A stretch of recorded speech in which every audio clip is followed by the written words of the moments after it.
हम अपन दूरियों को मापना आपने मूल मात्रक पढ़े, मूल राशियां पढ़ी, व्युत्पन्न मात्रक पढ़े। मूल राशियां मूल मात्रक मूल मात्रक कहलाते हैं जो परस्पर स्वतंत्र होते हैं। व्युत्पन्न मात्रक जो मूल मात्रकों की सहायता से प्राप्त किए जाते हैं। आपको नोट्स भेज चुका हूं पहले, तो इनकी जो डेफिनेशन है खुद याद करनी है आपने, आप लोगों ने। अब दूरियां मापन किया जाता है कि दूरियों को कैसे मापा जाता है। बड़ी बड़ी दूरियों को, छोटी छोटी दूरियां तो आप मापते हैं, मीटर स्केल से मापते हैं, ठीक है। जो मीटर पैमाना होता है आप उससे मापते हैं। बड़ी दूरियां मापने के लिए पहले आपके पास है प्रतिध्वनि। प्रतिध्वनि जानते हैं? इको साउंड सिस्टम, प्रतिध्वनि मेथड। प्रतिध्वनि आपको पता है कि अगर आप क्या करते हैं, कोई आवाज अगर आप उत्पन्न करते हैं तो आपकी आवाज कहीं दूर से अगर टकरा करके वापस आ जाती है, आपको फिर सुनाई देती है, तो उसे कहते हैं क्या? प्रतिध्वनि। क्या कभी कई जगह क्या होगा आपने, प्रतिध्वनि में क्या किया जाता है बच्चों कि इसके द्वारा हम क्या करते हैं कि दूर स्थित हम क्या करते हैं, कोई पहाड़ है, चट्टान है, उसकी दूरी क्या कर सकते हैं? माप सकते हैं। अगर गोचर से आपने क्या करना है, रानों के सामने चट्टान है, उसकी दूरी आपको क्या करनी है?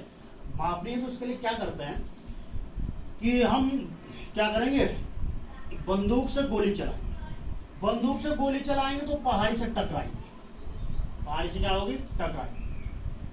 और टकराए करके वो उसकी आवाज हमको क्या होगी? सुनाएगी। तो जब गोली क्या होगी, बंदूक से चलेगी और पहाड़ी से टकराएगी तो उसकी प्रतिध्वनि हमको क्या होगी? सुनाई देगी। तो यहां से वहां तक माना दूरी कितनी है? x। h दूरी जाएगी और h दूरी वापस हम तक पहुंचेगी। तो कुल दूरी कितनी हो जाएगी?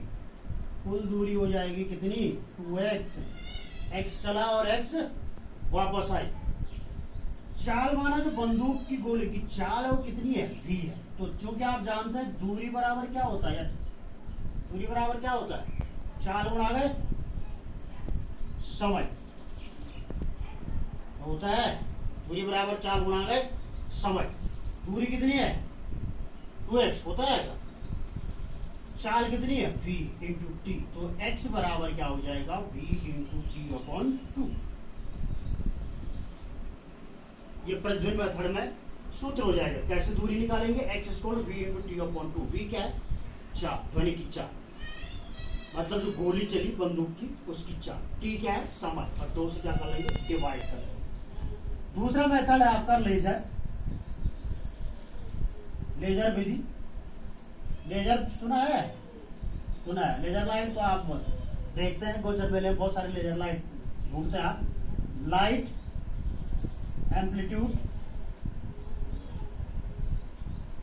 Light amplitude by stimulated emission, by stimulated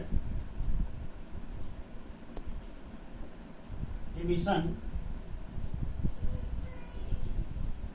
of radiation।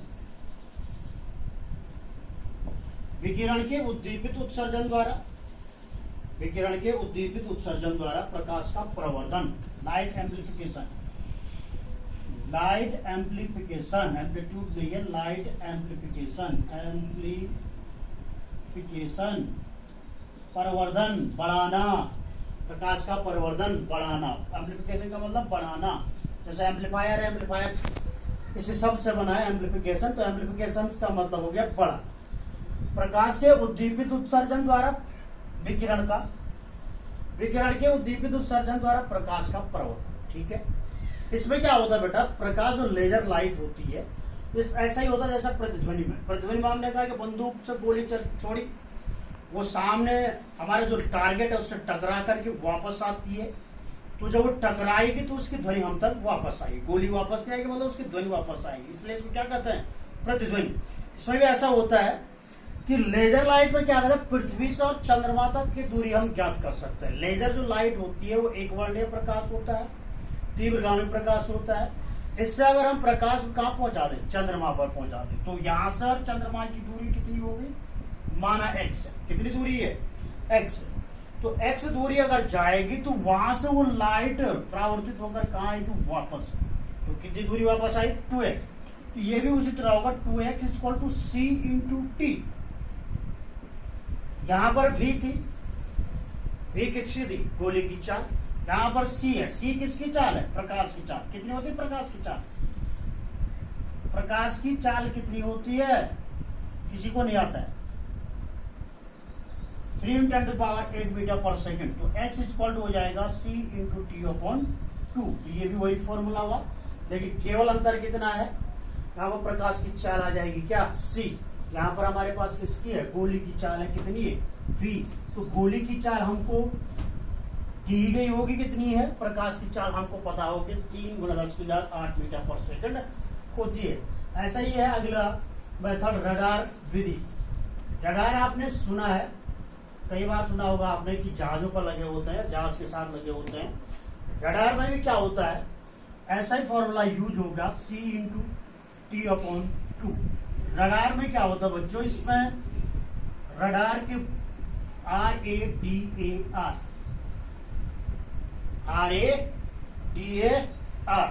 Radio detection and ranging, radio detection and ranging.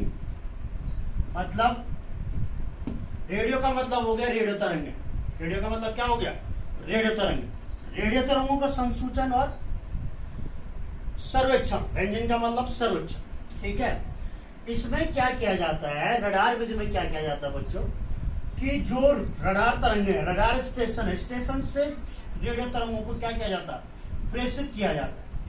और रेडियो तरंगे आगे प्रेषित होकर के, माना ऐसा हम क्या करते हैं, हमारा जहाज अगर क्या है, उड़ रहा है, कितनी ऊंचाई पर उड़ रहा हो, कहां पर है, तो रेडियो स्टेशन, जो रडार स्टेशन है, उससे तरंगे भेजी जाती है, वो उस जहाज से टकराएंगे, टकरा करके फिर क्या आएंगे, वापस रडार स्टेशन पर आएंगे। तो वही चीज है, x दूरी जाने में, x दूरी वापस आने में, तो 2x हो जाएगा। किस चाल से चलेंगे, विद्युत चुंबक की तरंग है रेडियो तरंग, तो प्रकाश की चाल से चलेंगे, प्रकाश की चाल से चलेंगे तो c × t/2, ठीक है। तो इस प्रकार रडार के द्वारा क्या किया जाता है कि रडार में हम क्या कर सकते हैं, जब जहाज चलता है तो रडार के माध्यम से पता चल जाता है कि आगे जहाज के बाग में कोई अवरोध है, पहाड़ी है, चट्टान लग गया, या दुश्मन का जहाज आ रहा है, तो रडार के माध्यम से इसका क्या किया जाता है, पता लगाया जाता है। एक और मेथड है इसमें, sonar, sonar, sound navigation and ranging. Sound navigation मतलब साउंड का मतलब हो गया है कि ध्वनि तरंग, ध्वनि तरंग, ध्वनि तरंगों का के द्वारा, ध्वनि तरंगों का संप्रेक्षण और संसूचन, ध्वनि तरंगों को भेजा जाता है। किसको भेजा जाता है, ध्वनि तरंगों। तो इसमें क्या होता है कि ये भी उसी तरह है, लेकिन यहाँ पर फिर फॉर्मूला हो जाएगा v × t/2 हो जाएगा, x इक्वल टू हो जाएगा v × t/2, क्योंकि अब साउंड में जो ध्वनि तरंगे हैं, तो ध्वनि तरंगों की चाल अलग होती है। ध्वनि तरंगों की चाल कितनी होती है, 0 डिग्री सेंटीग्रेड पर 332 मीटर पर सेकेंड, तो ध्वनि तरंगों की चाल अलग होती है। इसलिए यहाँ पर क्या आएगा, c की जगह क्या आएगा, v आएगा। इसमें क्या किया जाता है, इसका उपयोग ज्यादातर जल में किया जाता है।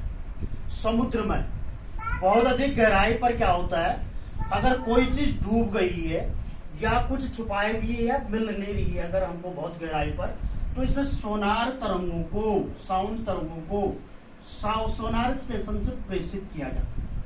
और वो समुद्र में बहुत अधिक गहराई है, पानी के भीतर अधिक गहराई पर क्या करता है, जो वस्तु है उससे टकरा करके क्या जाएंगी, वापस। तो x दूरी जाने में और x दूरी आने में, कितनी दूरी हुई, कुल 2x। किस चाल से जा रही है, ये चाल हमको ज्ञात होगी, v, और इंटू t/2। इससे हम क्या लगा सकते हैं कि हमारा जो सामान है कहीं समुद्र में या पानी के भीतर, किसी भी स्थान में पानी के भीतर बहुत अधिक गहराई पर, जो हमको दिखाई नहीं दे रहा, कितनी दूरी पर स्थित है, समझ गए। इसलिए बड़े बड़े गोताखोर समुद्र में होते हैं, ऐसे सोनार मेथड से क्या करते हैं, अपने सामान का पता लगाते हैं, समझ गए। ये लंबा क्या है, दूरियां मापन की कुछ विधियां। एक मेथड और है इसमें, लंबन, पैरेलैक्स मेथड, लंबन विधि। लंबन विधि में क्या होता है, पैरेलैक्स मेथड में अगर हम क्या करते हैं, कोई पेन है हमारे पास, एक पेन है, आप लोग पेन निकालिए अपनी, और उस पेन में क्या करता है, आप ठीक अपने आंख के सामने लगाइए। ठीक कहाँ लगाना है आपने, आंख के सामने, सामने रखिए। PQR माना 3 बिंदु, या आंख हो गया, मार्कर हो गया जैसे, तो ये ठीक हो गई, दोनों आंखें आंखों के ठीक सामने, इसको ऐसा रखना है। और बारी बारी से क्या करता है, एक एक आंख बंद करके बारी बारी से देखो। एक आंख एक बार बंद करो और उसको देखो, फिर दूसरी बार दूसरी आंख बंद करके उसको देखो। क्या पता चलता है, क्या लग रहा है आप लोगों को? आप लोगों को क्या लग रहा है? अरे ऐसा लग रहा है कि मार्कर हमने ऐसे सामने रखा, जैसे मेरी आंख के सामने। अगर एक आंख बंद कर दी, उसको देखा, उसकी स्थिति दिमाग में रखना, कैसे कहां पर दिखाई दे रहा था, फिर दूसरी आंख से उसको देखना बारी बारी से, तो आपको ऐसा लगता है कि उसकी स्थिति क्या हो रही है, बदल रही है। तो उसी को पैरेलैक्स कहते हैं, लंबन। अपनी वास्तविक स्थिति के पर तो क्या होना, वास्तविक स्थिति थोड़ा क्या होना, परिवर्तित होना। ठीक है, ठीक आंखों के सामने रखेंगे तो उसकी स्थिति परिवर्तित होती है, महसूस होती है, महसूस होती है। तो उसी को लंबन कहते हैं, पैरेलैक्स। तो कोण बराबर हो गया चाप बटे त्रिज्या, ऐसा आपने पढ़ा है। चाप इसका एस से माना और त्रिज्या बीच की दूरी कितनी है, बी। तो इसलिए एस बराबर दूरी निकाल सकते हैं बी इंटू थीटा, कि इन दोनों आंखों के बीच जो हमने रखा मार्कर, कि दोनों आंखों के बीच या दोनों आंखों से कितना डिग्री का कोण बना रहा है। तो एस बराबर हम इससे इसकी दूरी, आंखों से इसकी दूरी निकाल सकते हैं बी इंटू थीटा। समझ गए? तो ये कुछ दूरियां मापन की कुछ विधियां हैं। बड़ी दूरियां मापन की, छोटी दूरियां तो आप मीटर स्केल से माप सकते हैं, मीटर पैमाने से माप सकते हैं, लेकिन बड़ी दूरियों को मापने के लिए कुछ मेथड अलग है। ठीक है, ओके।